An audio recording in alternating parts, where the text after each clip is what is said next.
लोग जश्न में डूबे थे, धूमधाम से होली मना रहे थे, तब 4 राज्यों में नफरत के पत्थर चल रहे थे। हिंसा हो रही थी, बवाल हो रहा था, आगजनी हो रही थी। झारखंड के गिरिडीह में होली पर हंगामा हुआ। उपद्रवियों ने कई दुकानों को आग के हवाले कर दिया। तो पश्चिम बंगाल के बीरभूम में भी जमकर पत्थरबाजी हुई। वहीं पंजाब के लुधियाना में भी 2 गुटों के बीच जमकर पत्थर चले। अब सवाल है कि हिंदुओं के त्योहारों को आखिर निशाना क्यों बनाया जाता है।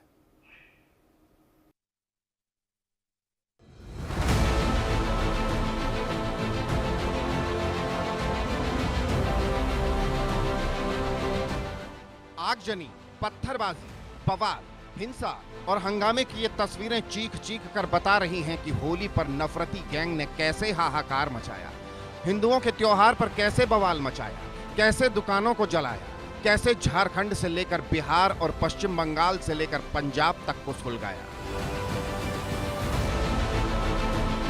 पंजाब के लुधियाना की मियां मार्केट में होली और जुमे के दिन 2 पक्ष भिड़ गए। इस दौरान ईंट पत्थर और बोतलें चली। झड़प में दोनों पक्षों के 11 लोग घायल हुए। वहीं पश्चिम बंगाल के बीरभूम में होली पर बड़ा बवाल हुआ। यहां सेंथिया कस्बे के 2 गुटों के बीच मामूली बात पर विवाद हुआ और इसके बाद दोनों ओर से नफरत के पत्थर चलने लगे। जमकर हिंसा हुई।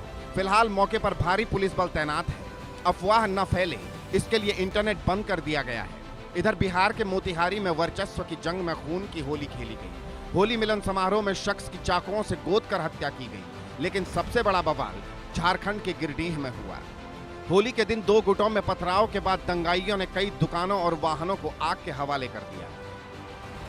हिंसा हंगामे के बाद मौके पर भारी पुलिस बल तैनात किया गया।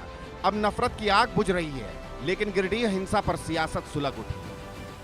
बांग्लादेशी मुसलमानों ने यहाँ के कल्चर को जो है वो तार-तार कर दिया है। इस कारण से होली में गोड्डा में घटना हो रही है, हजारीबाग में घटना हो रही है, रांची में घटना हो रही है, गिरिडीह में तो ये हो रहा है। अब देवघर में जो है दुकान जला दी गई है जसीडीह और चकाई मोड़ पर। अब कई एक लोग कह रहे हैं कि इसी होली के हुड़दंग में जो है उसी बांग्लादेशी घुसपैठियों ने, मुसलमानों ने जो है जला दिया है। ये घटना कांग्रेस के नीतियों के कारण हो रहा है, जिसमें कि वो बांग्लादेशी मुसलमानों को यहाँ ला रहे हैं। कुछ बीमार मानसिकता वाले लोग हैं जो किसी भी तरह प्रभोग करते हैं, धार्मिक उन्माद फैलाते हैं, 2 धर्मों के बीच वैमनस्यता फैलाना, यही उनका काम है और राजनीतिक रोटी सेकते हैं। उपलब्धियां बताने को तो हमारे विरोधियों के पास कुछ है नहीं। सिर्फ एक यही फसल है जो फसल राजनीतिक चुनाव के समय काटते हैं ये लोग, और उससे कहीं कहीं सफलता भी मिलती है। लेकिन ये झारखंड है, ये शिबू सोरेन और बिरसा मुंडा की धरती है। यहाँ इस तरह के मंसूबे कामयाब नहीं होंगे। आप कोई आरोप लगा के कि बाहर से लोग घुसपैठिए आ रहे हैं और चीज़ों का कर रहे हैं, ये महत्वपूर्ण है। महत्वपूर्ण ये है कि जिनको संरक्षण देना है, जो सत्ता में है, उनके द्वारा अगर असमर्था जाहिर किया, अगर कहा जाएगा घर से ना निकलो, तो मैं समझता हूँ इससे बड़ा विडंबना हो नहीं सकती है। ये एक महत्वपूर्ण पहलू है। झारखंड के अलावा पश्चिम बंगाल के बीरभूम में हिंसा पर भी सियासी पारा चढ़ने लगा। बीरभूम में हुई पत्थरबाजी और बवाल पर बीजेपी ने ममता सरकार को सवालों के कटघरे में खड़ा किया। बीरभूम इससे पहले भी बार-बार ऐसे घटनाओं में बीरभूम में घटना हमने देखा है। सिर्फ यही नहीं, बीरभूम में तृणमूल नेता जिलेटिन स्टिक के साथ और लाखों की संख्या में जिलेटिन स्टिकों के साथ इससे पहले भी पकड़ा गया है। एनआईए इंक्वायरी चल रही है। बीरभूम को ममता बनर्जी की सरकार ने पूरी तरीके से ब्लास्ट का फैक्ट्री बना दिया है।